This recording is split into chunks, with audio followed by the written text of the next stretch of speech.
Standing in the lobby of Callaway and Associates at 9 in the morning, watching my husband of 8 years pack his personal belongings into cardboard boxes, while his secretary Natalie Brooks stood beside him with tears streaming down her face, I couldn't help but smile.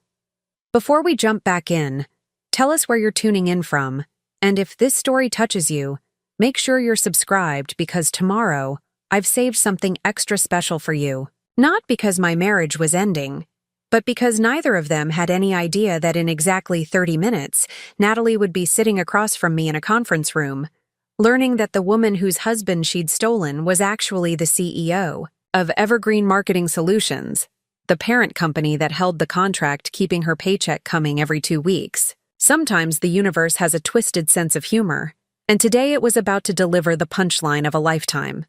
3 months earlier, I thought I had everything figured out. My name is Rachel Winters, and at 34, I'd built what most people would consider a dream life in Portland, Oregon. My marketing company, Evergreen Marketing Solutions, had grown from a small startup I'd launched in my garage to a multi-million-dollar enterprise with offices in 3 states. David Callaway, my husband, ran his own consulting firm, and we lived in a beautiful craftsman home in the Pearl District, complete with the white picket fence and 2 rescue dogs. What I didn't know was that David had been living a double life for the better part of a year, conducting an affair with Natalie Brooks, the 26-year-old executive assistant he'd hired 6 months into our marriage. What made it even more delicious was that David's consulting firm was completely dependent on the contract they had with my company, a detail I'd never bothered to mention to him because I preferred to keep my business and personal life separate. The first crack in my perfect world appeared on a rainy Tuesday evening in February. I'd come home early from a client meeting, hoping to surprise David with dinner from the Riverside Grill, his favorite restaurant. The house was dark when I pulled into our driveway, which was unusual since David typically worked from his home office on Tuesdays. I called out as I entered through the front door, but only our golden retriever Max came bounding down the stairs to greet me. David's home office door was closed, which wasn't unusual, but I could hear his voice through the thin walls. He was speaking in that low, intimate tone he used to use with me during our early dating days, the one that made my stomach flutter with butterflies. Curiosity got the better of me, and I found myself pressing my ear against the door. "No, sweetheart, Rachel's stuck in meetings until at least 8 tonight," David was saying, his voice warm with affection I hadn't heard directed at me in months. "We have plenty of time. Why don't you come over around 6? I'll order from that Thai place you love." My heart began to race as the pieces clicked into place. The late nights at the office, the sudden interest in working out, the new cologne, the way he'd started password protecting his phone, all the classic signs I'd been too busy or too trusting to notice. "I miss you too, baby," David continued, and I had to grip the doorframe to steady myself. "Just a few more weeks and we can stop sneaking around. I promise I'm going to tell Rachel soon. This whole charade is killing me." I backed away from the door slowly, my mind reeling. 8 years of marriage, and he was planning to leave me for someone he called baby. The takeout bag slipped from my numb fingers and hit the hardwood floor with a dull thud, but David was too absorbed in his conversation to notice. Instead of confronting him immediately, I made a decision that would change everything. I grabbed my purse and keys and drove straight to Blue Mountain Cafe, a small coffee shop downtown where I knew I could think clearly.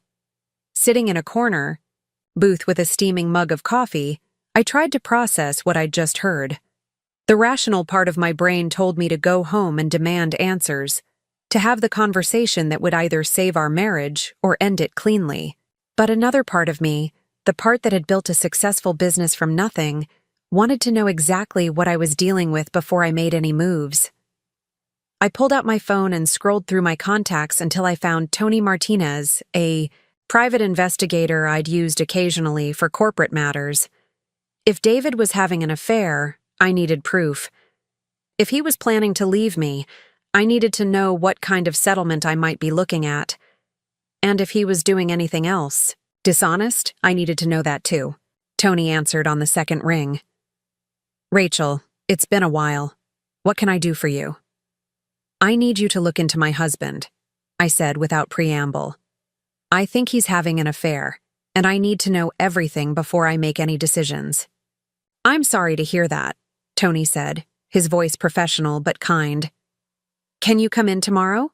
We'll need to discuss exactly what you're looking for and what kind of evidence would be most useful. The next morning, I sat in Tony's modest office in Southeast Portland, signing contracts and authorizing surveillance. I felt like I was betraying David by hiring someone to follow him, but the memory of his intimate phone conversation had hardened something inside me. If he could deceive me, I could certainly gather information to protect myself. How long do you think this will take? I asked as Tony reviewed the paperwork. Depends on how careful they're being, he replied. If they're meeting regularly, I should have something concrete within a week or two. If they're more cautious, it might take longer. 2 weeks later, Tony called me with an update that made my stomach drop. Not only was David having an affair, but he was having it with Natalie Brooks, his executive assistant.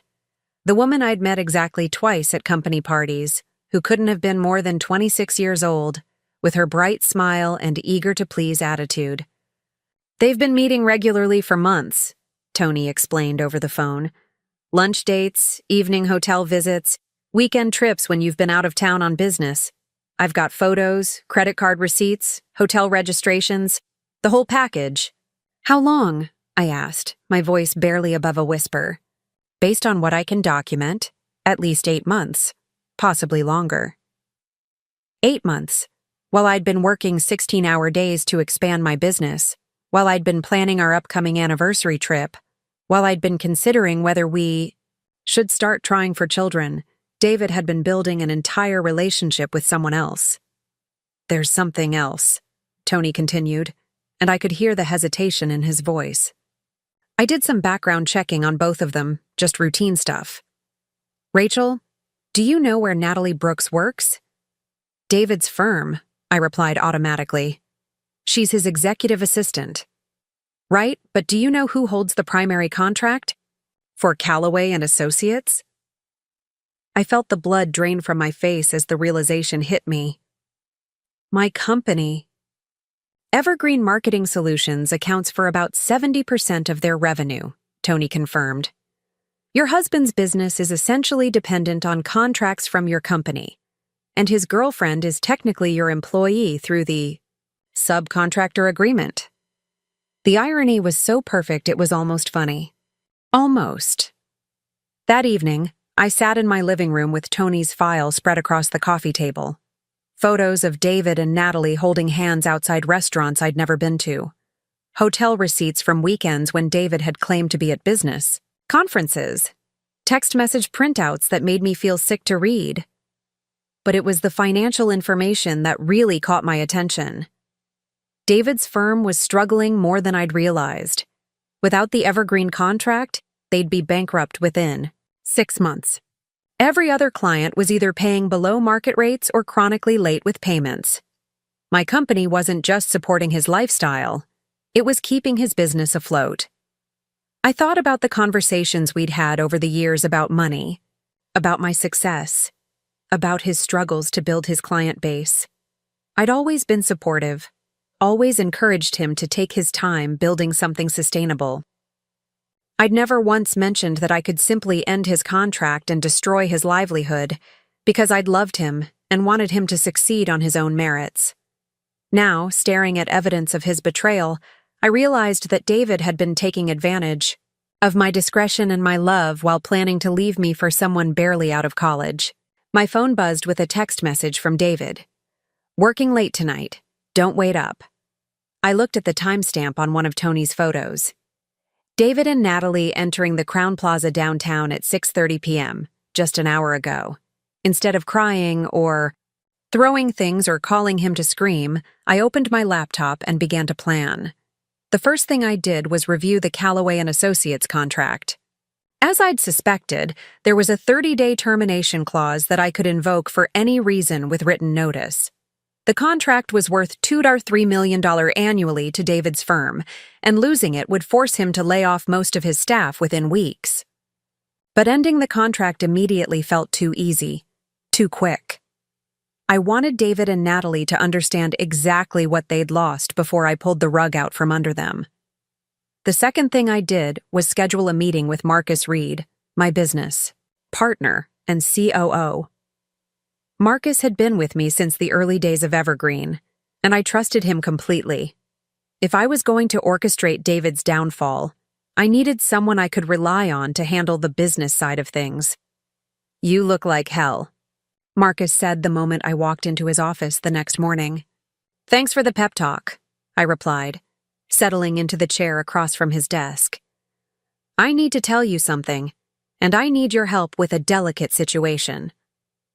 I laid out everything: the affair, the private investigator's findings, the fact that we were essentially funding David's infidelity through our business relationship with his firm.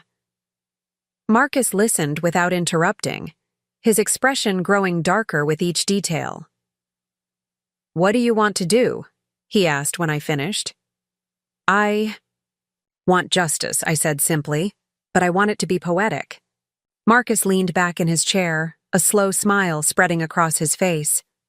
"What did you have in mind?" "Natalie Brooks doesn't know who I am," I explained. "She's never seen me in a professional context, only as David's wife at a couple of social events. What if we called a meeting with Callaway and Associates to discuss the renewal of their contract? Standard business meeting, nothing unusual." "You want to sit across from her in a conference room and watch her realize who you are. I want to watch both of them realize what they're about to lose." Over the next week, Marcus and I carefully orchestrated what we privately called the revelation. We scheduled a contract review meeting with Callaway and Associates for the following Friday morning.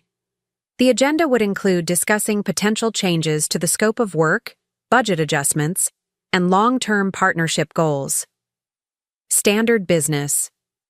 Fair that wouldn't raise any suspicions. David seemed pleased when I mentioned the meeting in passing. "It's great that Evergreen wants to expand the partnership," he said over dinner on Wednesday night, completely oblivious to the irony. Marcus has always been professional to work with. I agreed, cutting my salmon into precise pieces. "I think you'll find the meeting very informative." On Thursday evening, David announced that he'd be working late again.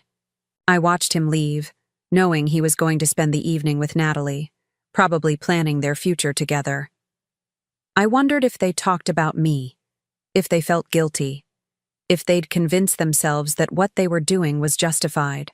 Somehow. It didn't matter. In less than 18 hours, their world would come crashing down. Friday morning arrived gray and drizzly, typical Portland weather that matched my mood perfectly.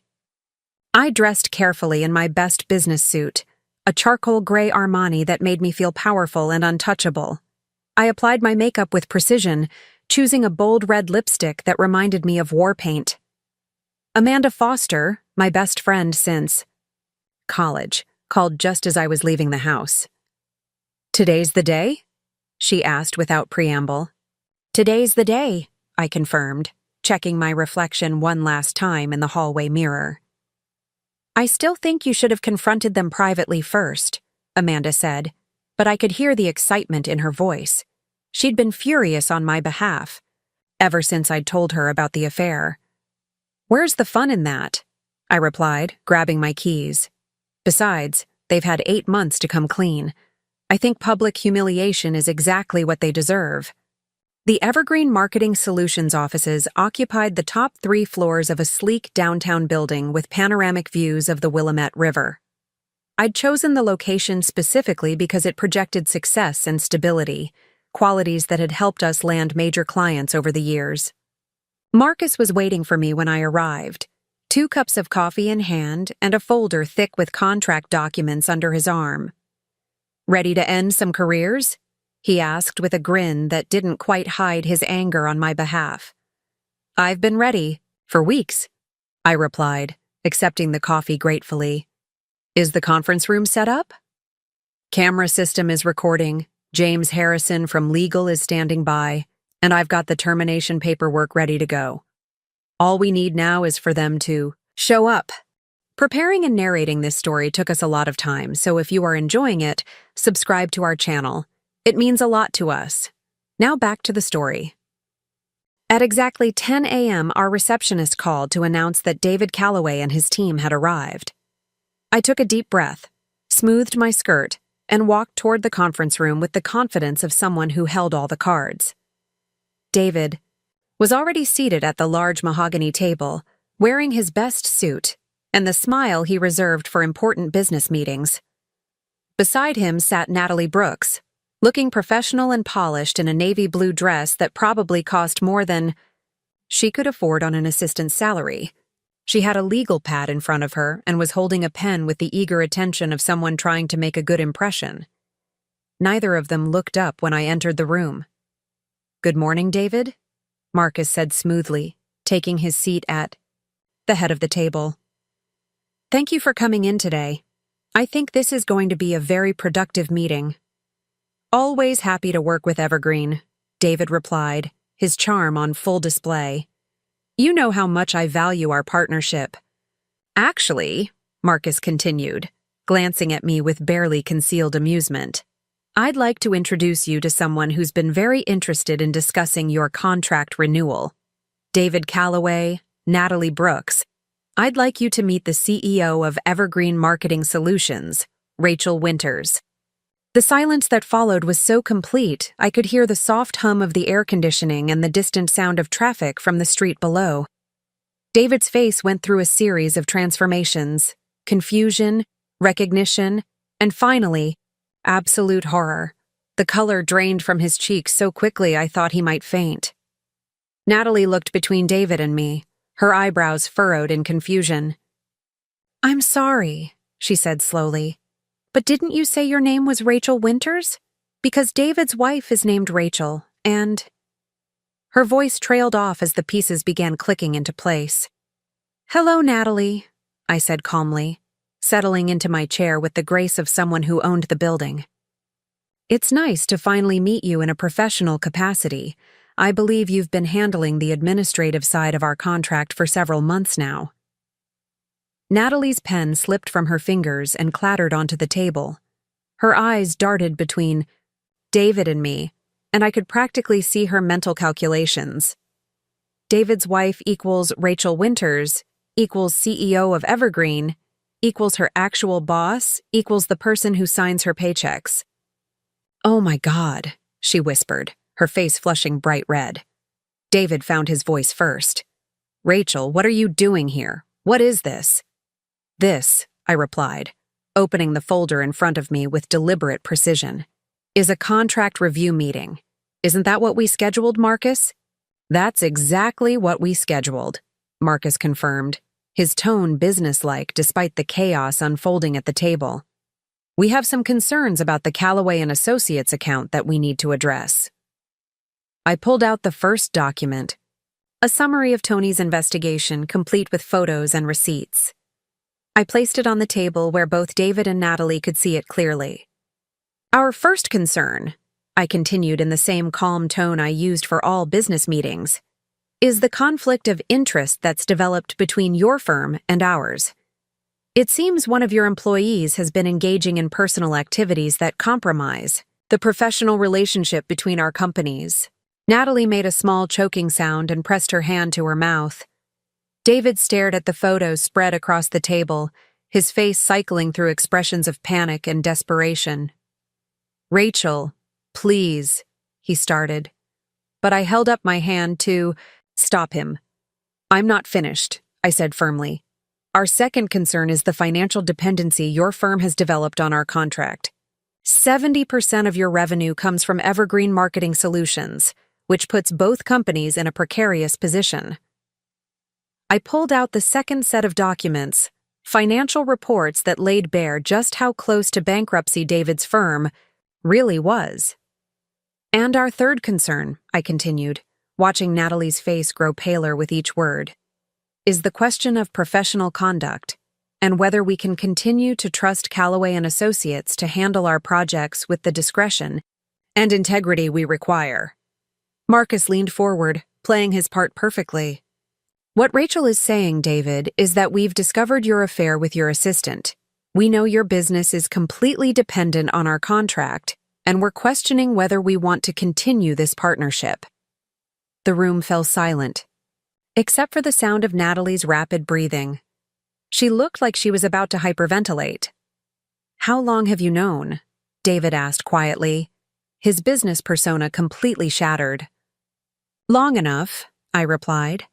"The question is, what are we going to do about it?" I let that question hang in the air for a moment, savoring the look of absolute terror on both their faces.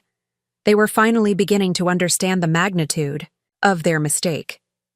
"I have a proposal," I said finally, pulling out the last set of documents. "A separation agreement that I think you'll find very interesting." But before I could explain what I meant, Natalie Brooks burst into tears and ran from the room, leaving her purse and legal pad behind. Through the conference room windows, I watched her stumble toward the elevators, her professional composure completely destroyed. David started to follow her, but I stopped him with a single word. "Sit." He sat. David stared at me across the mahogany conference table, his hands trembling slightly as he gripped the armrests of his chair. The confident businessman who had walked into this meeting 30 minutes ago had completely vanished, replaced by a man who looked like he'd aged 5 years in the span of our conversation. "Rachel, I can explain," he began, his voice hoarse, with desperation. "Can you?" I interrupted, my tone as sharp as broken glass. "Can you explain why you've been lying to me for 8 months? Can you explain why you've been using my company's money to fund your affair? Can you explain why you thought you could betray me and keep benefiting from my success?" Marcus cleared his throat diplomatically. "Perhaps we should focus on the business implications first," he suggested, though I could see the satisfaction in his eyes. He was enjoying this almost as much as I was. I opened my laptop and pulled up a presentation I'd spent the previous evening preparing. The first slide displayed the Callaway & Associates financial overview in stark black and white numbers. "Let's talk about your situation, David," I said, clicking to the next slide. "Your firm currently employs 12 people. Your monthly operating expenses are approximately $180,000. Your current cash flow, excluding the evergreen contract, is negative $47,000 per month. Without our business, you'll be bankrupt within 16 weeks. David's face had gone completely white. He'd always been vague about his company's finances, claiming business was good whenever I asked. Now he was seeing his own numbers presented, with the clinical precision of a corporate audit. "You've been struggling for over 2 years, I continued, advancing to the next slide. "The Henderson Group canceled their contract in January of last year. Morrison Industries reduced their monthly retainer by 60% last summer. The only reason your business is still afloat is because my company has been consistently paying above market rates for your services." "Rachel, please," David whispered. But I wasn't finished. "Above market rates that I personally approved," I added, letting that fact sink in. "Every month for the past 3 years, I've been signing off on payments to your firm. Every month, I've been ensuring that you had enough money to maintain our lifestyle, to take me on expensive vacations, to buy me jewelry for our anniversaries. Money that you've apparently been using to wine and dine Natalie Brooks." Marcus pulled out a thick folder and placed it on the table. "These are the receipts our investigator collected," he explained. "Dinner at Le Bernardin on March 15th, charged to the Callaway & Associates corporate card. The same night Rachel was in Seattle closing the Morrison deal that brought in $300,000 for your company." I felt a surge of anger as I remembered that night. I'd called David from my hotel room, exhausted but excited to share the good news about landing Morrison as a client. He'd seemed distracted during our conversation, claiming he was tired from a long day at the office. Now I knew he'd been at an expensive French restaurant with his 26-year-old girlfriend, probably toasting their affair with champagne I'd essentially paid for. "Hotel room at the Westin on April 3rd, Marcus continued, flipping through the documentation. Spa weekend in Napa Valley on April 20th through 22nd. The weekend you told Rachel you were attending that business conference in Sacramento. Each receipt felt like a fresh betrayal. I'd encouraged David to attend that conference, thinking it would be good for his professional development. I'd even offered to pay for his registration fees. "Stop," David said suddenly, his voice cracking. "Just stop. I know what I did. I know how it looks." "How it looks?" I repeated, my voice rising despite my efforts to maintain professional composure. "David, this isn't about appearances. This is about the fact that you've been systematically deceiving me while using my success to subsidize your betrayal." The conference room door opened, and James Harrison, our chief legal counsel, entered with a briefcase and a grim expression. I'd asked him to prepare for this meeting without explaining exactly what we'd be discussing, but James was smart enough to read the room. "Mrs. Winters," he said formally, taking a seat beside Marcus, "I have the documents you requested." David's eyes darted between the three of us, and I could see him beginning to understand that this wasn't just a confrontation. This was a carefully orchestrated business meeting with legal implications. "James," I said, "could you please explain to Mr. Calloway the terms of the contract termination clause in our agreement with his firm?" James opened his briefcase and pulled out a copy of the Calloway and Associates contract. Section 12(3) allows for immediate termination with 30 days written notice for any reason deemed detrimental to Evergreen Marketing Solutions' business interests or reputation. "And what constitutes detrimental to business interests?" I asked, though I already knew the answer.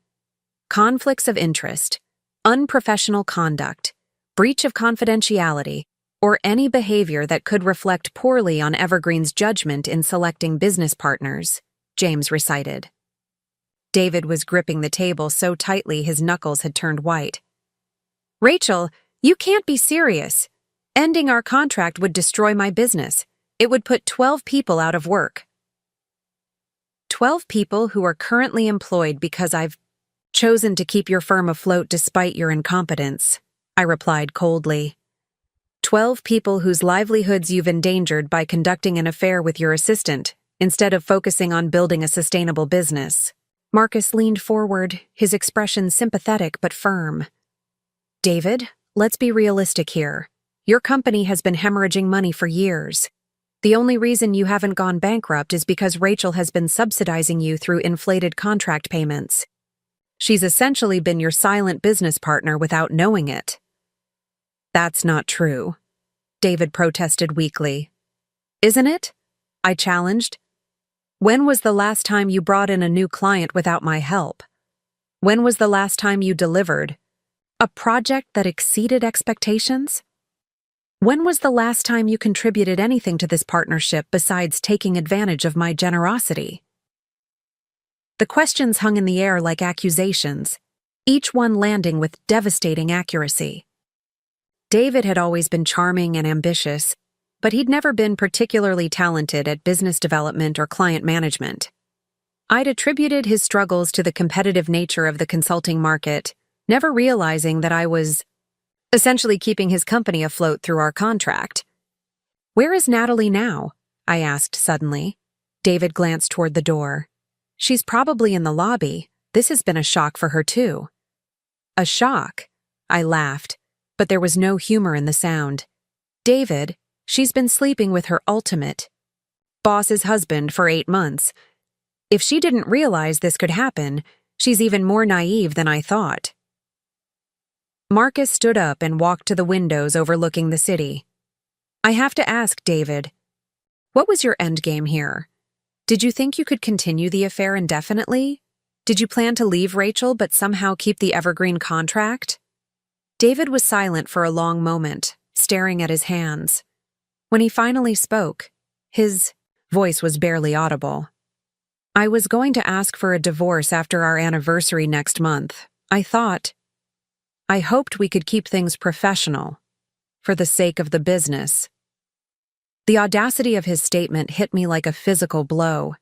He'd planned to leave me for his secretary but expected me to continue funding his lifestyle and his business. He'd thought he could have his cake and eat it too, maintaining our financial relationship while ending our personal one. "You thought I would continue paying you after you left me for another woman?" I asked incredulously. "The contract is between our companies," David said desperately.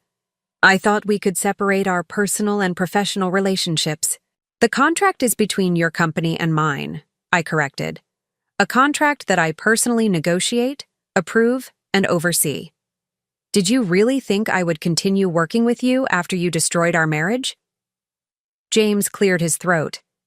"If I may," he interjected, "there's another legal issue we need to address. Mrs. Brooks is technically an employee of Callaway and Associates, but since that firm operates under contract with Evergreen, she's subject to our code of conduct policies." "What does that mean?" David asked, though his expression suggested he already suspected the answer. "It means that engaging in behavior that creates conflicts of interest or damages the professional relationship between our companies is grounds for immediate termination," James explained. "Mrs. Brooks has violated multiple provisions of our contractor conduct agreement." I felt a surge of satisfaction. Natalie Brooks wasn't just losing her boyfriend's husband. She was losing her job, her income, and her professional reputation in one devastating blow. "There's something else," I said, pulling out my phone. "Tony Martinez, our private investigator, discovered some interesting patterns in your expense reports over the past year." I opened the photos Tony had sent me the night before. "These are credit card statements from the Callaway and Associates corporate account. Restaurants, hotels, gifts, travel expenses, all charged to business entertainment, all coinciding with your dates with Natalie." David's face went from white to green. "Rachel, I can reimburse the company for any personal expenses." "With what money?" Marcus asked pointedly. "Your company's checking account has a balance of $23,000. These expenses total more than $15,000 over the past 6 months alone." "That's embezzlement," James said matter-of-factly. "Using corporate funds for personal expenses without board approval or reimbursement constitutes theft." "Board approval?" David sputtered. "I own the company." "You own a company that's operated at a loss for 2 years," I corrected. "A company that exists solely because of the revenue from my contract. A company that's apparently been used as a personal slush fund for your affair." The room fell silent as the full scope of David's situation became clear. He wasn't just losing his wife and his marriage. He was facing potential criminal charges, the collapse of his business, and complete financial ruin. "What do you want?" he asked finally, his voice defeated. I leaned back in my chair, savoring the moment I'd been anticipating for weeks. "I want you to understand exactly what you've thrown away," I said.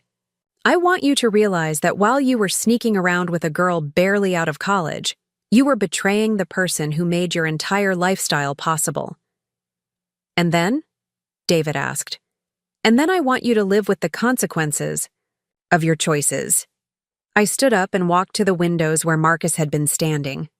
The city spread out below us, a testament to the success I'd built through hard work, intelligence, and integrity. Success that David had taken for granted while planning to leave me for someone else. "Here's what's going to happen," I said, turning back to face him. "The Evergreen contract with Callaway and Associates will be terminated effective immediately. James will file the necessary paperwork this afternoon." "Rachel, please," David started, but I held up my hand. "I'm not finished. Natalie Brooks will be terminated from your firm today for violation of our contractor conduct policies. Any future business relationship between her and Evergreen Marketing Solutions is permanently prohibited." David's shoulders sagged as he realized the full implications. Losing Natalie wouldn't just cost him his girlfriend. It would cost him his most competent employee. "Furthermore," I continued, "James will be conducting a full audit of your corporate expenses over the past 2 years. Any personal charges will need to be reimbursed within 30 days or will be forced to pursue legal action." "I don't have that kind of money," David admitted. Then you should have thought about that before you decided to fund your affair with corporate credit cards, Marcus said unsympathetically. I returned to my seat and opened my briefcase, pulling out a set of documents I'd had prepared the night before. These are divorce papers, I announced. I'm filing for dissolution of marriage on grounds of adultery and financial misconduct. David stared at the papers as if they were a death sentence. Financial misconduct? Using marital assets to fund an extramarital affair constitutes financial misconduct in Oregon, James explained. Rachel has grounds to seek full recovery of any money spent on your relationship with Mrs. Brooks. Including the corporate expenses, I added. Since your company's revenue comes primarily from my business, any money you spent on Natalie essentially came from my pocket. The mathematics of his betrayal were becoming clear to David. Not only had he lost his wife and his business, but he was facing potential financial liability that could follow him for years. There's one more thing, I said, pulling out the final document. This is a non-disclosure agreement. You and Natalie will agree not to discuss the details of our business relationship or the circumstances of the contract termination with anyone, outside of your immediate legal counsel. Why? David asked. Because I don't want your poor judgment reflecting on my company's reputation, I replied. Evergreen Marketing Solutions has worked too hard to build our professional standing. To have it damaged by association with your personal failures. Marcus sat back down and folded his hands on the table. David, I think you need to understand something. Rachel could have handled this very differently. She could have had you arrested for embezzlement. She could have sued you for breach of fiduciary duty. She could have made sure you never worked in this industry again. Instead, I said, I'm giving you the opportunity to shut down your business with some dignity intact, find new employment, and start over somewhere else. But only if you sign these agreements and disappear from my life permanently. David looked at the stack of papers in front of him, then at me, then at Marcus and James. The weight of his situation was finally sinking in. He'd gambled everything on a relationship with his secretary, and he'd lost everything that mattered. What about Natalie? He asked quietly. What about her? I replied. She's an adult who made her own choices. She chose to have an affair with a married man. She chose to jeopardize her employment.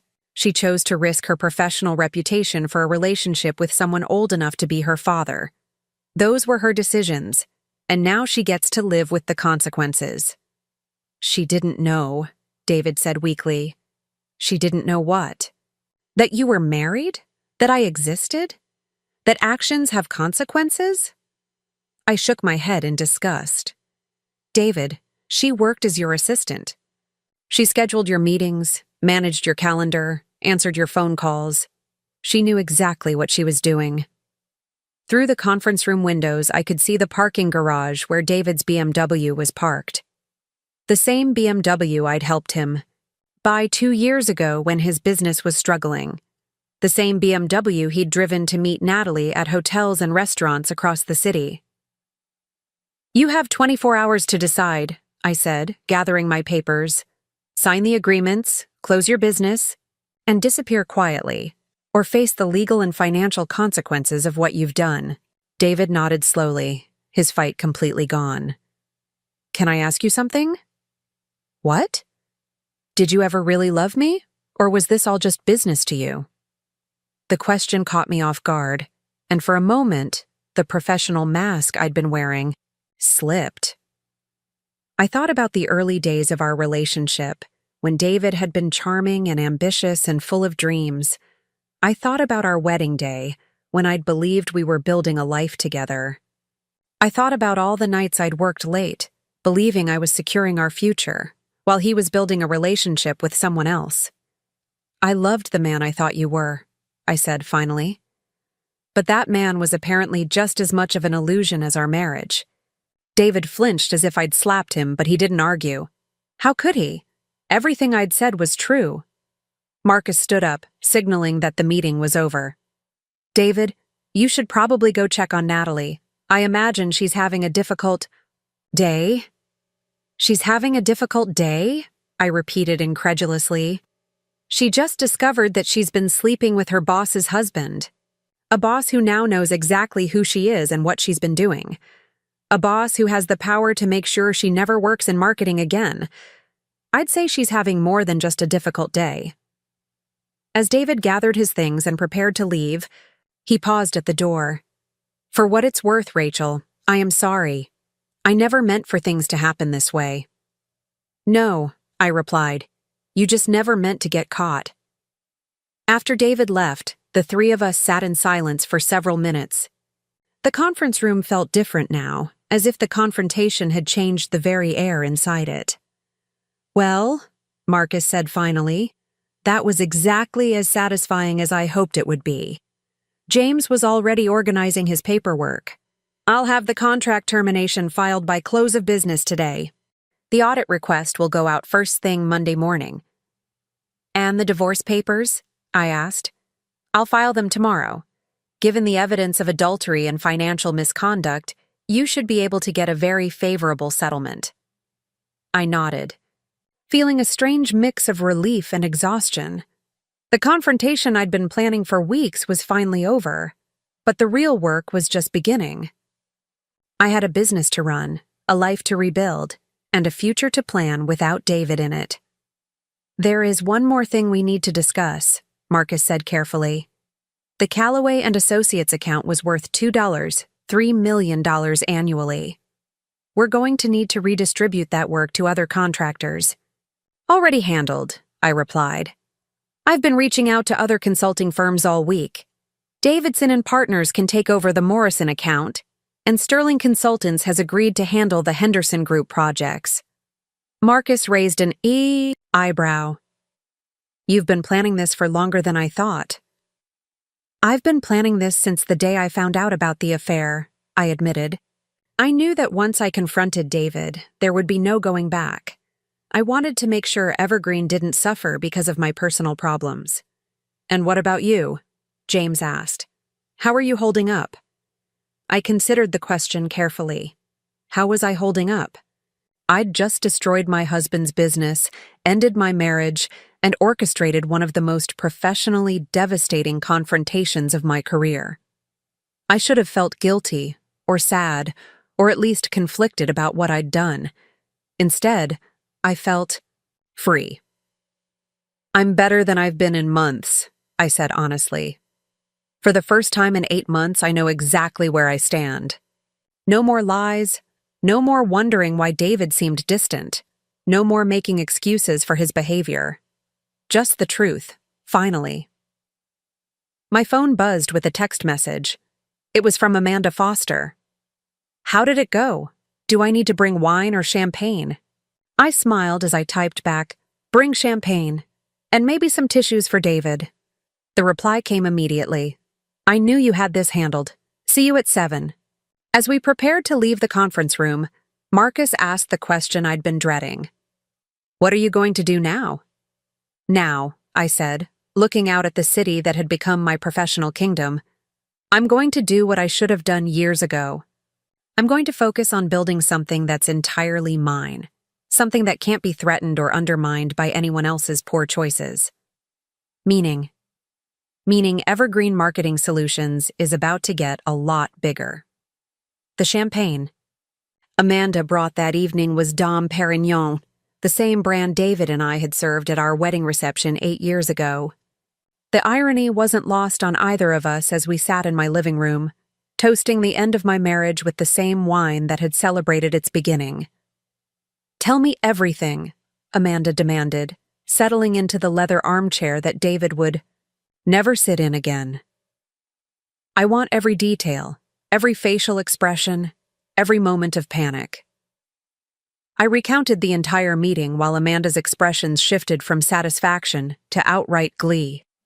She'd been my college roommate, my maid of honor, and the only person who'd ever dared to suggest that David might not be worthy of me. Today had vindicated years of her politely restrained skepticism. The part where Natalie realized you were her boss, Amanda said, shaking her head in amazement. I wish I could have seen her face. 26 years old, and she just destroyed her career for a man who was using her to get back at his wife. She wasn't trying to get back at me, I corrected. That would have required David to think of me as worthy of revenge. No, this was just selfishness and stupidity. Amanda raised her glass. To David's stupidity and your brilliant revenge. It wasn't revenge, I said, though I clinked my glass against hers. It was justice. There's a difference. Enlighten me. I walked to the floor-to-ceiling windows that overlooked our backyard, where the garden I'd spent years cultivating was blooming with late spring flowers. David had never shown any interest in gardening, claiming he didn't have time for hobbies. Now I realized he'd been too busy with other pursuits to care about the life we were supposedly building together. Revenge would have been destroying him because I was angry, I explained. Justice is letting him experience the natural consequences of his choices. He chose to betray me. He chose to embezzle company funds. He chose to jeopardize his employees' livelihoods for an affair. I just made sure those choices had appropriate consequences. Semantics, Amanda said with a wave of her hand. Either way, he got what he deserved. My phone buzzed with a notification. It was an email from David's personal account, sent an hour ago. The subject line read, I signed the papers. He signed, I announced, opening the message. Amanda leaned forward, eagerly. What does he say? The email was brief and formal, nothing like the intimate messages David used to send me during our early relationship. Rachel, I've signed all the documents James prepared. My attorney reviewed everything and advised me to accept your terms. Callaway and Associates will officially close next Friday. I've already started making arrangements to relocate to Denver, where my cousin has offered me a position with his firm. I know this doesn't change anything, but I want you to know that I never intended for things to end this way. I hope someday you can forgive me. David. Denver, Amanda mused. Running away to start over. How predictable. It's better for everyone if he leaves Portland, I said, though part of me felt a strange sadness reading his message. Despite everything he'd done, David had been part of my life for nearly a decade. His absence would leave a void, even if it was a necessary one. What about Natalie? I opened my laptop and pulled up the termination letter James had sent to Callaway and Associates that afternoon. Effective immediately. Terminated for violation of contractor conduct policies. She's been escorted from the building and her access to all Evergreen-related projects has been revoked. Do you think she knew about you being the CEO? I'd been wondering the same thing all day. Had Natalie Brooks been aware that she was sleeping with her ultimate boss's husband? Or had she been as clueless as David claimed? The answer mattered. Less than the outcome, but I was curious about her motivations. I don't think she knew, I admitted. David always kept our professional lives separate. He probably told her I worked in marketing but never specified that I owned the company paying his bills. That makes it worse somehow, Amanda said. She was willing to have an affair with a married man without even understanding the full scope of what she was risking. The house felt different that evening, larger and quieter without David's presence. I'd asked him to move out immediately after signing the divorce papers, and he'd complied without argument. Most of his clothes were already gone, along with his toiletries, his books, and the expensive Scotch collection he'd been building for years. What remained were the artifacts of our shared life. Wedding photos I would need to remove, furniture we'd chosen together, artwork we'd purchased during happier times. The process of disentangling 8 years of marriage would take months, but the emotional work had been completed the moment I discovered his betrayal. Are you going to stay in the house? Amanda asked, following my gaze around the living room. For now, I replied. Eventually I might sell it and buy something that's entirely mine, but there's no rush. My phone rang, interrupting our conversation. The caller ID showed Marcus Reed, which was unusual for a Friday evening. Marcus? Is everything all right? Rachel, I'm sorry to bother you at home, but I thought you should know. David Calloway just called the office. He wants to schedule a meeting for Monday morning. I frowned. We terminated his contract today. What could he possibly want to, discuss? He claims he has a business proposal that could benefit both companies. Something about a consulting arrangement that wouldn't conflict with the divorce proceedings. Amanda was watching my face carefully, clearly picking up on the tension in my voice. Did you tell him that was impossible? I asked Marcus. I told him I'd pass along his message and let you decide whether to respond. But Rachel, there's something else. He mentioned that Natalie Brooks wants to meet with you personally. Absolutely not. That's what I figured you'd say. But she's apparently been calling the office all afternoon, insisting that there's been a misunderstanding and that she needs to explain her side of the story. I felt a surge of anger. Even after everything that had happened, Natalie Brooks still thought she could manipulate the situation to her advantage. The audacity was breathtaking. Marcus, please make sure our security team knows that neither David Calloway nor Natalie Brooks are welcome in our building.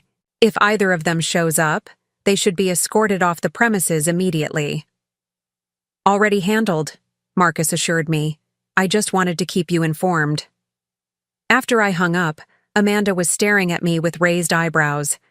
Let me guess, she said. They're not going quietly.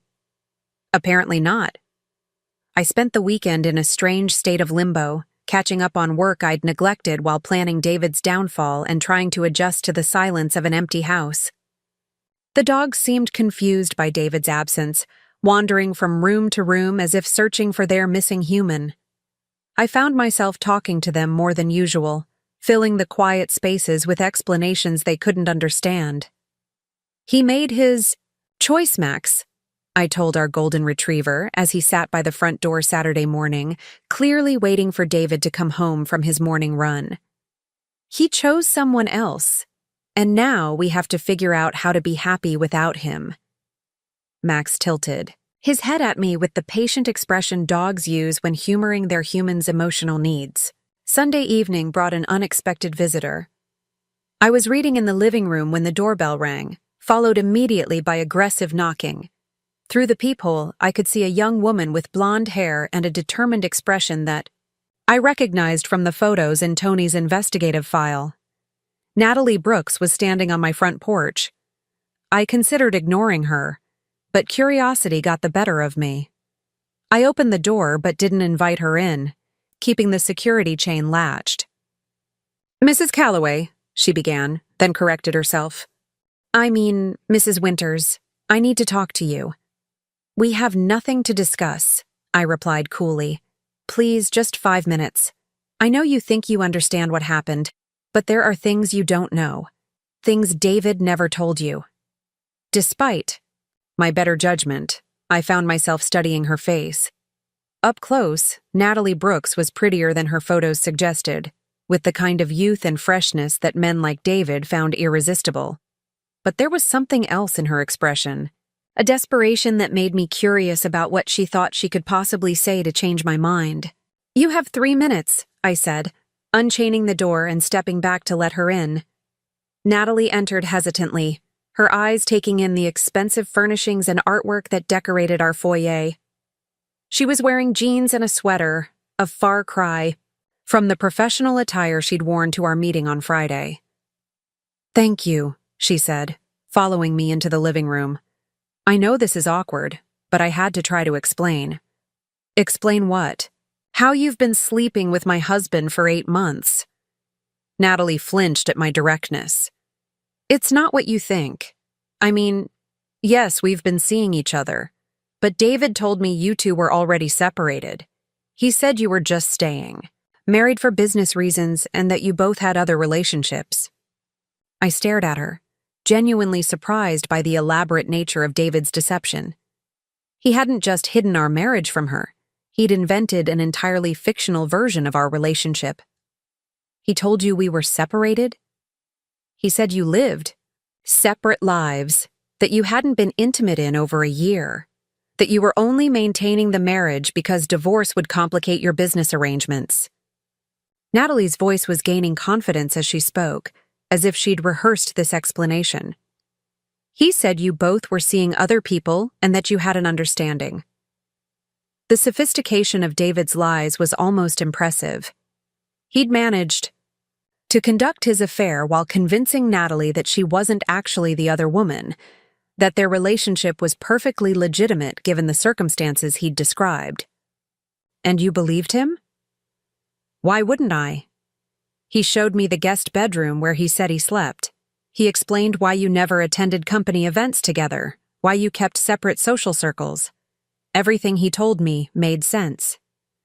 I had to admit that David's story was cleverly constructed. He'd taken real elements of our marriage, the fact that we often traveled separately for work, that I preferred to keep my business life private, that we maintained some independence within our relationship, and twisted them into evidence of a loveless arrangement. Natalie, I said slowly, David and I shared a bedroom until the day I discovered your affair. We attended charity events together last month. We were planning a vacation to Italy for our anniversary next month. We were not separated, we were not leading separate lives, and we certainly didn't have an understanding about other relationships. The color drained from Natalie's face as she realized the full scope of David's deception. She wasn't just the other woman. She was the other woman who'd been manipulated into believing she wasn't the other woman. But, he said, she began, then stopped, the futility of her argument becoming clear. He lied to you, I said, almost feeling sorry for her. He lied to you the same way he lied to me. The only difference is that I was married to him, so I had more to lose. Natalie sat down heavily in the armchair Amanda had occupied the night, before her composure finally cracking. I lost my job. I lost my apartment. I lost everything. You lost your job because you violated company policy by having an affair with a contractor. You lost your apartment because you can no longer afford it without the income you forfeited by having that affair. You lost everything because you made poor choices, not because I'm vindictive.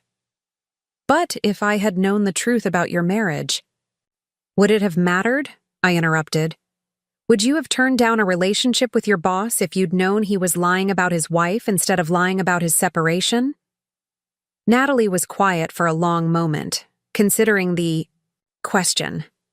When she finally spoke, her voice was small and uncertain. I don't know. I think you do know, I said gently. I think you knew David was married and you convinced yourself that it didn't matter because he made you feel special and important. I think you knew there were risks involved and you decided they were worth taking.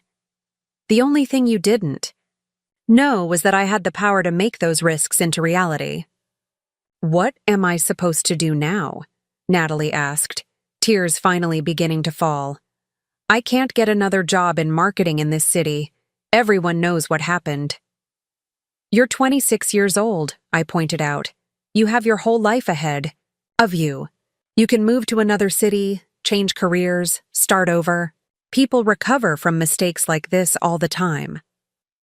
David said he was going to leave you for me.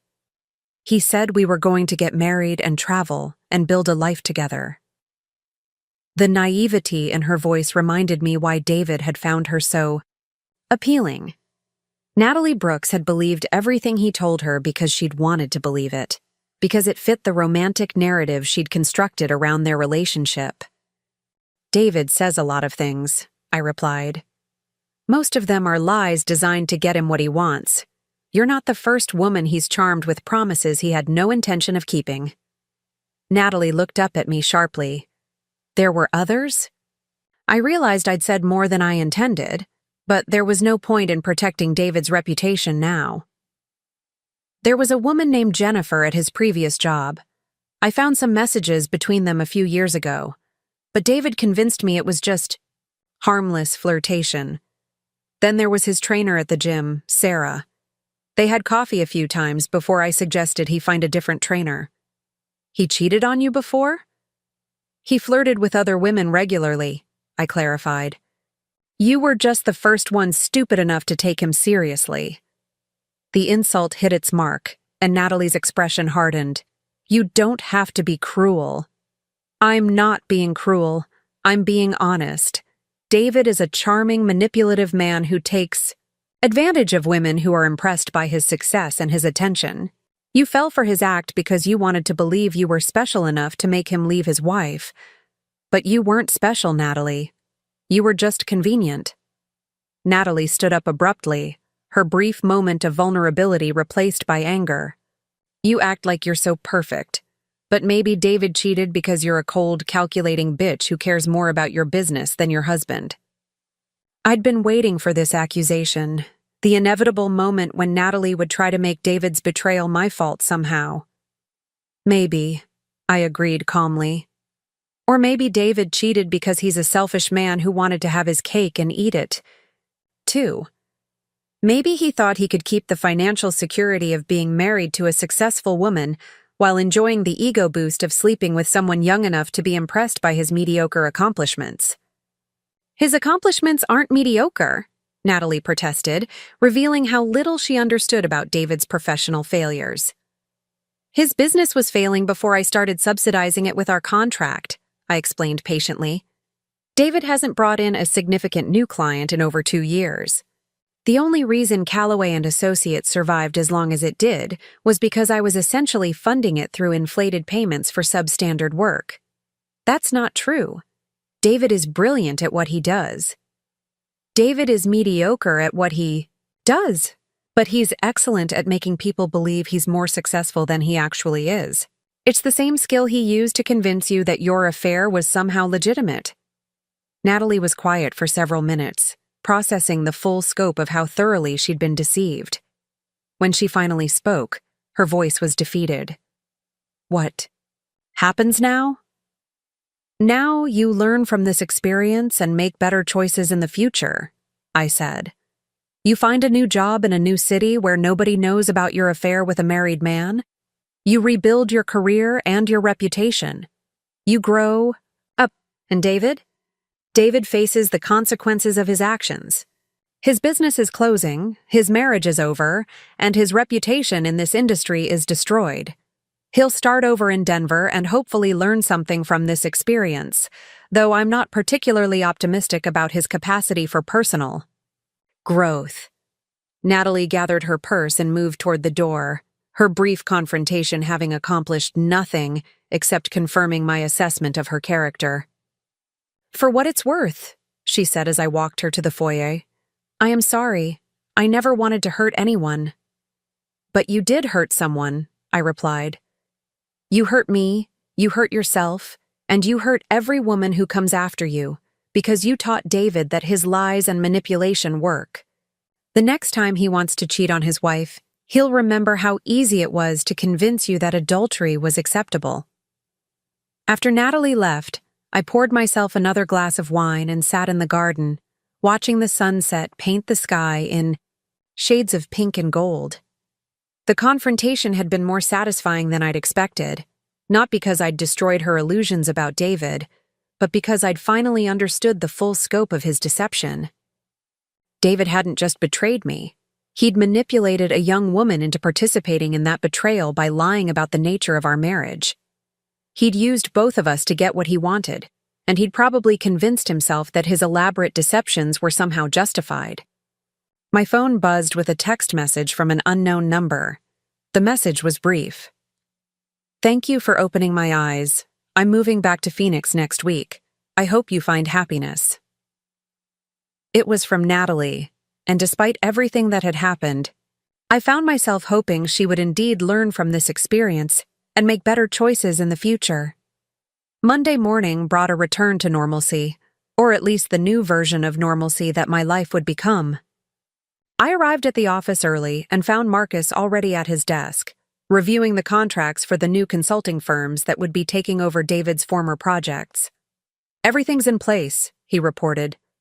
Davidson and Partners starts on the Morrison account today, and Sterling Consultants will begin the Henderson Group transition next week. We shouldn't miss a beat. Good. Any word from David? He called again this morning, still insisting he has a business proposal worth considering. I told him to put it in writing and send it through his attorney. I shook my head in amazement. Even after losing everything, David was still trying to find an angle, still believing he could charm his way back into my good graces for the sake of business. Ignore any further contact from him, I instructed. And Marcus, I want to schedule a company meeting for later this week. It's time to announce some changes. What kind of changes? I smiled, feeling more energized about my business than I had in years. The kind that turn a marketing company into a marketing empire. The meeting I'd been planning since David's betrayal was about to become reality. Evergreen Marketing Solutions was going to expand aggressively, and I was going to make sure that nobody would ever again be in a position to threaten what I'd built. 6 months after David signed the divorce papers, I stood in the penthouse conference room of our new headquarters in downtown Seattle, looking out at the Puget Sound while my team prepared for the biggest presentation in Evergreen Marketing Solutions history. The expansion I'd planned during those dark weeks of discovering David's betrayal had exceeded even my most optimistic projections. The Microsoft team just arrived, Marcus announced, entering the room with a stack of presentation folders. Sarah? Chen from Amazon is running 10 minutes late, but her assistant confirmed she'll be here. I smoothed my charcoal suit jacket and checked my reflection in the conference room windows. The woman looking back at me bore little resemblance to the naive wife who'd trusted her husband blindly just 7 months ago. This woman was sharper, more focused, and completely in control of her destiny. Any word from the Portland office? About the Nike contract? I asked. Confirmed this morning. Amanda's team landed it. 3-year deal worth $8 million annually. Amanda Foster had surprised everyone, including herself, by accepting my offer to head Evergreen's new Portland creative division. Her background in art history and her natural business instincts had made her the perfect candidate to oversee our expansion into luxury brand marketing. And the Los Angeles office? Grand opening is scheduled for next month. Jennifer Morrison has already signed 2 major entertainment clients, and she's in talks with 3 more. Jennifer Morrison was a marketing executive I'd poached from a rival firm, offering her the chance to build something from the ground up in exchange for her expertise in entertainment marketing. The gamble had paid off spectacularly, with our LA division already profitable before officially opening. The conference room door opened, and my assistant announced the arrival of our potential clients. This meeting represented the culmination of 6 months of aggressive expansion, strategic hiring, and careful relationship building. If everything went according to plan, Evergreen Marketing Solutions would secure contracts worth over $15 million annually from this single presentation. Ms. Winters, said Margaret Foster, Microsoft's chief marketing officer, extending her hand with a warm smile. Thank you for making the trip to Seattle. We're excited to hear what Evergreen can offer. The pleasure is mine, I replied, gesturing toward the presentation setup Marcus had arranged. I think you'll find our approach to integrated marketing campaigns exactly what Microsoft needs for the next phase of growth.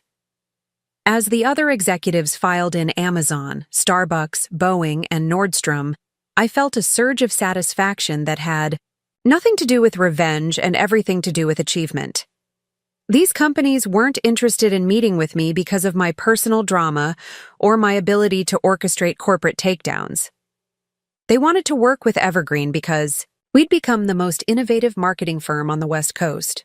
Before we begin, I announced to the assembled group, I want to thank you all for considering Evergreen for your marketing needs. 6 months ago, this company was successful but limited in scope. Today, we're positioned to become the dominant marketing force from Los Angeles to Vancouver, and it's partnerships like the ones we're discussing today that will make that vision a reality. The presentation went flawlessly. Marcus handled the technical aspects of our new digital integration platform, while I focused on the strategic vision that would tie together campaigns across multiple markets and demographics. By the time we reached the Q&A portion, I could see the interest in every face around the table. Ms. Winters, asked David Kim from Starbucks, Your expansion has been remarkably rapid.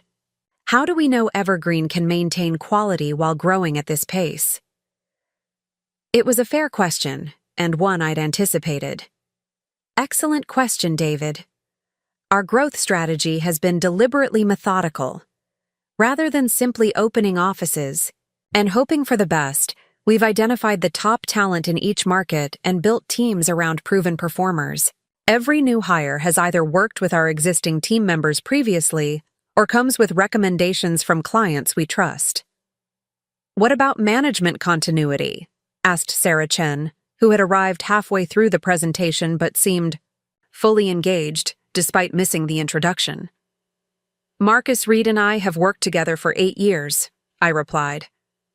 Amanda Foster, who heads our Portland creative division, has been my closest friend and informal advisor for over a decade.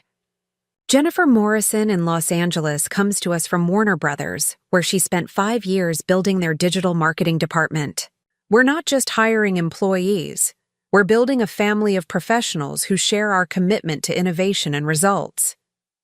The questions continued for another 30 minutes, each one more encouraging than the last. These executives weren't trying to find reasons to reject our proposal. They were looking for confirmation that Evergreen could deliver on our ambitious promises. After the clients left, Marcus and I sat alone in the conference room, sharing a bottle of champagne and watching the Seattle skyline light up as evening fell. So, Marcus said, refilling our glasses, care to make any predictions about how many contracts we just landed? All of them, I replied without hesitation. Microsoft was sold before we finished the digital integration demo. Amazon loved the cross-platform approach. Starbucks practically started planning their next campaign while we were talking. Boeing and Nordstrom were taking notes the entire time. And if you're right, that makes Evergreen a $25 million company by the end of the year. I raised my glass, thinking about the journey that had brought us to this moment. To David Calloway, I said, surprising Marcus with the unexpected toast. To David?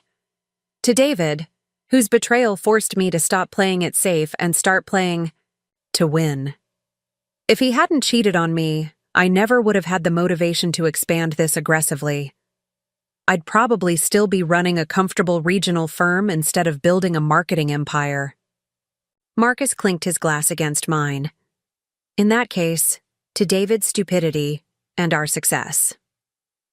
The flight back to Portland gave me time to reflect on how dramatically my life had changed. 7 months ago, I'd been a successful but complacent business owner, content to maintain steady growth while supporting my husband's struggling firm. Today, I was the CEO of a rapidly expanding company with offices in 3 major cities and contracts with some of the most prestigious brands in the country. The divorce had been finalized 3 months ago, with David agreeing to a settlement that left him with minimal assets and no claim to Evergreen or its subsidiaries. He'd relocated to Denver as planned, where his cousin had indeed offered him a position with a mid-sized consulting firm. According to the mutual acquaintances who occasionally updated me on his situation, David was struggling to adjust to being a junior consultant after years of running his own company. Natalie Brooks had disappeared completely from Portland's marketing scene. The last I'd heard, she'd moved back to Phoenix and was working for a small nonprofit, having apparently decided that corporate marketing held too many risks for someone with her track record. Amanda was waiting for me at the Portland airport, practically bouncing with excitement about the Nike contract she'd closed that morning. "Tell me everything," she demanded, as we drove through the city center toward my house. "Did Microsoft bite? What about Amazon?" "I think we're about to become very busy," I replied, unable to suppress my smile. "And very successful." Define very successful. $25 million in annual revenue by December. Offices in 5 cities by next spring. A client roster that reads like a Fortune 500 directory. Amanda pulled over to the side of the road and stared at me. "Are you serious?" "Dead serious. We're not just expanding anymore, Amanda. We're taking over." The house felt different when I arrived home that evening. Not empty the way it had after David left, but full of potential. I'd spent the past month redecorating, removing every trace of my former marriage and replacing it with artwork and furniture that reflected my own taste rather than our shared compromises. The guest bedroom that David had supposedly slept in, according to his lies to Natalie, had been converted into a home office where I could work on strategic planning without the distractions of the main office. The master bedroom had been completely redone, with new paint, new furniture, and a king-sized bed that I'd bought simply because I wanted more space to spread out. As I changed into comfortable clothes and poured myself a glass of the expensive wine I'd been saving for a special occasion, my phone rang. The caller ID showed an unfamiliar Denver area code. Rachel? The voice was David's, but he sounded older, more tired than I remembered. David, this is unexpected. I know I'm probably the last person you want to hear from, but I needed to call. I heard about the expansion, about the new contracts. Congratulations. I settled into my favorite chair, curious about where this conversation was heading. Thank you. How did you hear about it? LinkedIn mostly. Some of our mutual contacts have been sharing articles about Evergreen's growth. It's impressive, Rachel. Really impressive. Is there something you need, David? He was quiet for a moment, and I could hear voices in the background, as if he were calling from a busy restaurant or bar. I guess I wanted to apologize.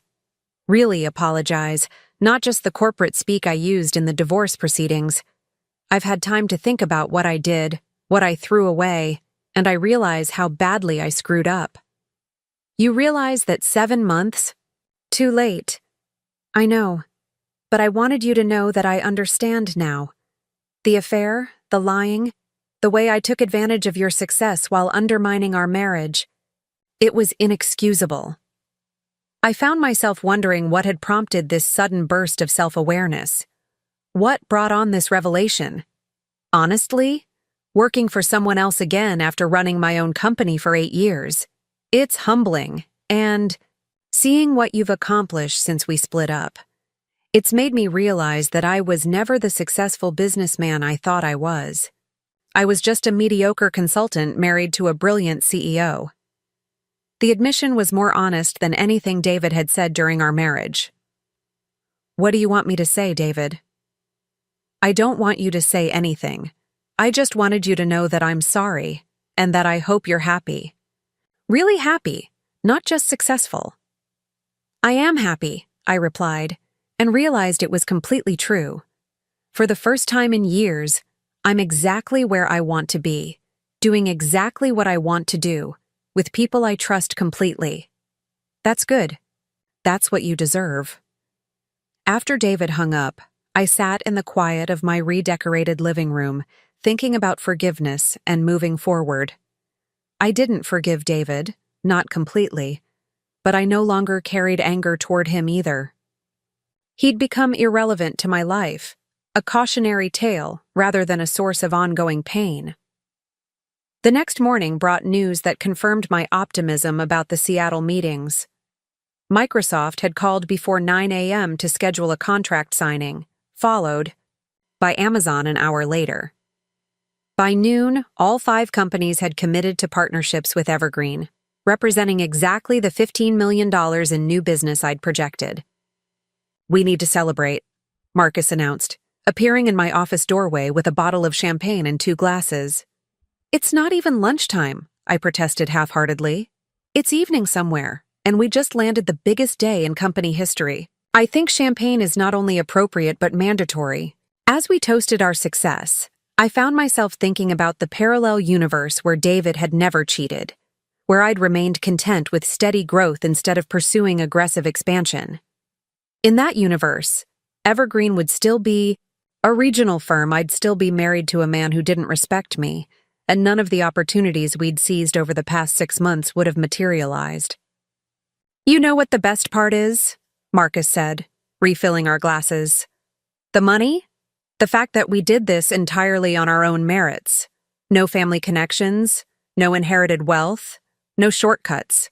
Just hard work, smart strategy, and the courage to take calculated risks. He was right. Everything we'd accomplished had been earned through competence and determination.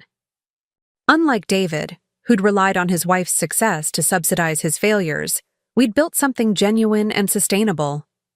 That afternoon, I called Amanda to share the news about the Seattle contracts. "All 5?" she asked incredulously. "Rachel, that's insane. In the best possible way." "It gets better. Jennifer just called from LA. She landed the Disney account this morning. 3-year deal worth $6, $2 million annually." "Stop. You're making this up." "I'm absolutely not making this up. We're about to become a $30 million company, Amanda. $30 million in annual revenue, with offices in 5 cities and clients in every major industry." The silence on the other end of the line stretched for several seconds before Amanda spoke again. "You know what this means, don't you? That we're going to be very busy? It means you've built something that will outlast you. Something that employs hundreds of people, serves dozens of major clients, and generates wealth for everyone involved. You've created a legacy, Rachel." The word legacy resonated with me as I ended the call and returned to reviewing expansion. Plans for our next target markets. David had always talked about building a legacy, but his vision had been limited to maintaining a small consulting firm and living comfortably off his wife's success. He'd confused financial stability with meaningful achievement. What I was building was different. Evergreen Marketing Solutions wasn't just a successful business, it was becoming an institution, a company that would continue growing and innovating long after I retired. The people I'd hired weren't just employees, they were partners in creating something larger than any individual contribution. My phone buzzed with a text message from Jennifer in Los Angeles. "Disney meeting went even better than expected. They want to discuss acquiring a minority stake in Evergreen LA. Are you interested in talking acquisition offers?" The question caught me off guard. In just 6 months, we'd grown from a regional marketing firm to a company that major corporations wanted to invest in or acquire. The transformation was dizzying, but it also represented exactly the kind of opportunity I'd been positioning us to receive. I typed back, "Set up a preliminary meeting for next week. I want to hear what they have in mind." As evening approached, I found myself walking through the empty offices of our Portland headquarters, thinking about the journey that had brought us to this point. The betrayal that had initially devastated me had ultimately become the catalyst for the most successful period of my professional life. David's affair had forced me to confront uncomfortable truths about our marriage and my own complacency. His financial dependence on my company had shown me how much power I'd been willing to share with someone who didn't deserve it. His lies and manipulation had taught me to trust my instincts and demand complete honesty from the people in my life. Most importantly, his betrayal had freed me from the obligation to consider anyone else's limitations when making decisions about my future. For years, I'd held back from aggressive expansion because David's struggling firm couldn't keep pace with my growth. I'd made compromises in my business strategy to accommodate his ego and his professional insecurities. Now, surrounded by the evidence of what I could accomplish when I stopped making those compromises, I realized that David's greatest gift to me hadn't been his love or his partnership. It had been his betrayal, which had finally given me permission to stop limiting myself for someone else's benefit. The security guard made his evening rounds, nodding respectfully as he passed my office.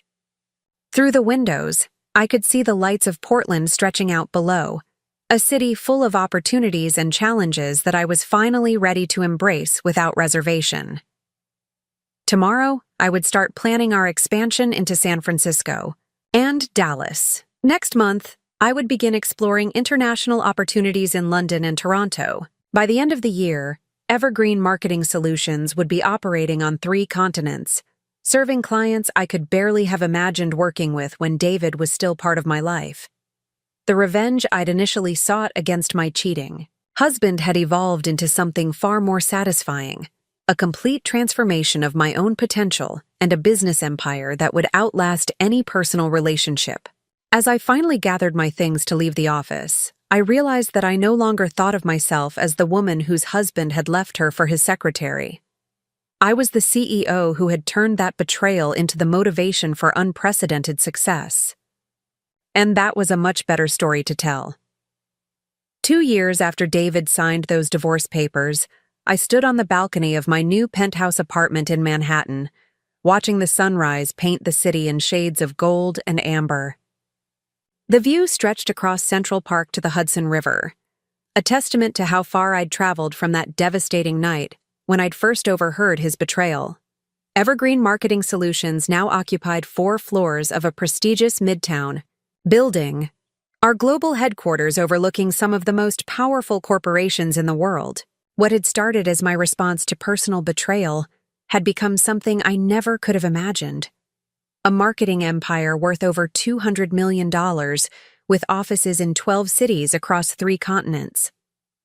"The car's here," called Marcus from inside the apartment, where he was reviewing final preparations for today's board meeting. He'd flown in from London the night before, fresh from closing a deal with Harrods that would make Evergreen the exclusive marketing partner for their international expansion. Today's meeting would determine whether we accepted the acquisition offer from Global Media Consortium, a deal that would value our company at $350 million and make me one of the youngest female billionaires in the marketing industry. It was the kind of success that would have been impossible if I'd remained the complacent wife of a failing consultant. 5 more minutes, I replied, savoring the moment of quiet before what would undoubtedly be a chaotic day of negotiations and decisions. My phone buzzed with a message from Amanda, who was representing our West Coast interests in the acquisition discussions. "Portland team is ready. LA and Seattle divisions have unanimous board approval. This is really happening." Rachel. The thought of selling Evergreen felt bittersweet, but it also represented the completion of a transformation that had begun with David's betrayal. I'd built something so valuable that multinational corporations were competing to own it, and now I had the luxury of choosing what came next. Another message appeared, this one from an unexpected source. "Congratulations on the acquisition news. I saw the announcement in the Wall Street Journal. You deserve every bit of success you've achieved, David." I stared at the message for a long moment, feeling neither anger nor satisfaction, just a mild curiosity about what had prompted him to reach out after 2 years of silence. According to the occasional updates I received through mutual acquaintances, David had rebuilt his career in Denver, working his way up to senior consultant at his cousin's firm.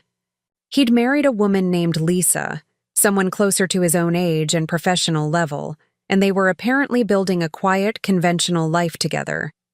I typed back a brief response. "Thank you. I hope you found happiness in Denver." His reply came immediately. "I have. And I hope you know that none of your success surprises me. You were always capable of this. I was just too selfish to see it." The admission might have meant something to me once, but now it felt like ancient history. David had become a minor character in the story of my life, someone whose poor choices had inadvertently set me on a path to extraordinary achievement. Marcus appeared beside me on the balcony, holding 2 cups of coffee and wearing the expression he reserved for momentous occasions. "Last chance to change your mind," he said, handing me a cup. "We could walk away from the acquisition, keep building, see how big this thing can really get." "We've built something incredible," I replied, accepting the coffee gratefully. "But we've also built something that can thrive without us. Isn't that the ultimate measure of success?" The acquisition by Global Media Consortium would provide resources for expansion into markets we could never reach alone, while ensuring that the hundreds of people we employed would have security and growth opportunities for decades to come. It was the difference between being a successful entrepreneur and being a responsible steward of something larger than personal ambition. "Any regrets?" Marcus asked as we prepared to leave for the meeting. I considered the question seriously. Did I regret the pain of discovering David's affair? Did I regret the months of anger and planning that had followed? Did I regret the aggressive expansion that had consumed 2 years of my life? None, I said finally. Every choice led us here, and here is exactly where I want to be.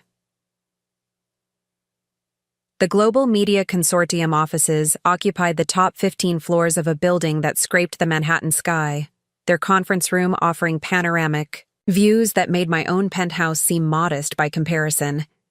The team assembled around the mahogany table represented some of the most powerful figures in international media and marketing. "Ms. Winters," said Victoria Sterling, GMC's CEO, extending her hand with the confident smile of someone accustomed to acquiring successful companies. "Thank you for considering our proposal. I think you'll find our terms extremely generous." "Generous enough to justify selling something I've spent the last few years building from the ground up," I replied, taking my seat at the table with the poise that came from knowing I held all the leverage in this negotiation. The presentation that followed outlined GMC's vision for Evergreen's future: integration with their existing media properties, expansion into emerging markets, development of new technologies that would revolutionize digital marketing. It was ambitious and well-funded, exactly the kind of partnership that could take Evergreen to levels I could never achieve independently. "The acquisition price reflects not just Evergreen's current value," explained Richard Chen, GMC's chief financial officer, "but our projection of its potential under Global's umbrella. $350 million represents a premium of nearly 40% over comparable companies." "What about operational independence?" asked Marcus, addressing the concern that had kept me awake the previous night. "Evergreen would operate as a wholly owned subsidiary with complete creative and strategic autonomy," Victoria assured us. "We're not looking to micromanage your success. We want to provide resources and remove obstacles." The discussion continued for 3 hours, covering everything from employee retention to international expansion plans. Every question I raised was answered with specificity and confidence, every concern addressed with detailed proposals. "There is one personal matter I'd like to discuss," Victoria said as we moved toward final negotiations. "Your story, Ms. Winters, the transformation from betrayed wife to business mogul. It's become legendary in our industry." I felt a familiar discomfort with the public fascination surrounding my personal life. The media had turned my divorce and business expansion into a modern morality tale, complete with lessons about female empowerment and the dangers of underestimating successful women. "What about it?" "We'd like to develop it into a documentary and potentially a feature film, obviously with your complete creative control and a substantial compensation package." The offer caught me off guard. My story had become public knowledge through business publications and industry profiles, but I'd never considered monetizing the narrative of my marriage's destruction and my subsequent success. "I'm not sure I'm comfortable with that level of exposure," I admitted. "Think about it," Victoria encouraged. "Your experience has inspired countless women to demand better for themselves, both personally and professionally. There's value in sharing that inspiration on a larger scale." After the contracts were signed and the champagne was poured, I found myself standing alone in GMC's executive washroom, staring at my reflection and processing the magnitude of what had just occurred. In the span of 3 hours, I'd become $350 million richer and transitioned from business owner to equity partner in one of the world's largest media conglomerates. The woman looking back at me bore no resemblance to the naive wife who'd trusted David's lies 2 years ago. This woman wore confidence like expensive perfume, commanded rooms full of powerful executives, and made decisions that affected thousands of employees across 3 continents. My phone rang as I prepared to rejoin the celebration. The caller ID showed a number I didn't recognize, but something prompted me to answer. "Ms. Winters? This is Natalie Brooks. I know this is unexpected, but I was hoping I could speak with you." The voice from my past stopped me cold. I hadn't thought about Natalie in months. having assumed she'd disappeared permanently from my orbit after that awkward confrontation at my house. Natalie, this is certainly unexpected. What can I do for you? I saw the news about the acquisition. Congratulations. I know we didn't part on good terms, but I wanted you to know that watching your success over the past 2 years has been educational. Educational how? I've spent a lot of time thinking about the choices I made, about how naive I was to believe David's lies about your marriage. You were right about everything. He was using both of us, and I was too stupid to see it. I walked to the windows overlooking Manhattan, wondering where this conversation was heading. What are you doing now? I asked. I'm back in school, actually, getting my MBA at Arizona State. I decided that if I was going to work in business, I needed to understand how it actually works instead of just hoping someone would take care of me. The maturity in her voice was striking, a far cry from the desperate young woman who'd shown up at my door demanding explanations. That sounds like a smart decision. I wanted to apologize, really apologize, not just for the affair, but for how I handled everything afterward. You gave me good advice that night at your house about learning from the experience and making better choices. It took me a while to follow it, but I finally did. I appreciate you telling me that. There's something else. I'm writing my thesis on ethical leadership in corporate environments, specifically how personal integrity affects business decision-making. I was wondering if I could interview you about your experience. The request was so unexpected that I almost laughed. Natalie Brooks, the woman who'd helped destroy my marriage, wanted to interview me about business ethics for her graduate thesis. I'm not sure that would be appropriate given our history. I understand. But Ms. Winters, your story isn't just about revenge or getting back at people who wronged you. It's about what happens when someone decides to stop accepting less than they deserve. That's what I'm trying to understand in my research. I found myself considering her request, despite my initial instinctivity to refuse. Perhaps there was value in completing the circle, in helping the woman who'd once represented my greatest betrayal understand the lessons I'd learned from our shared experience. Send me your thesis proposal, I said finally. If it's legitimate, academic research and not tabloid sensationalism, I might be willing to participate. Thank you. That means more than you know.